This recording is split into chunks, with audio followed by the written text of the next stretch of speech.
আজ শুক্রবার জুমার নামাজ শেষ করে চলে আসলাম পদ্মার পাড়ে ঘোরার জন্যে।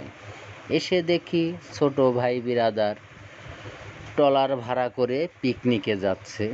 আমি যাব না, জোর করে আমাকে নিয়ে গেলাম ওদের সাথে।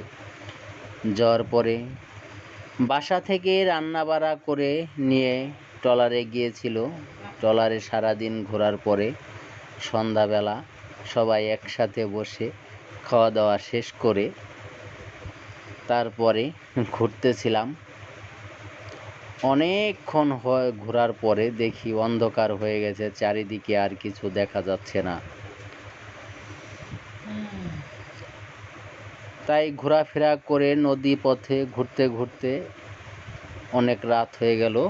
তখন বাসায় ফিরছি। বন্ধুরা সবাই আমার জন্য দোয়া করবেন যেন আপনাদের মাঝে এরকম বারবার ফিরে আসতে পারি এবং নৌকায় ঘুরে ফিরে সময় কাটাতে পারি।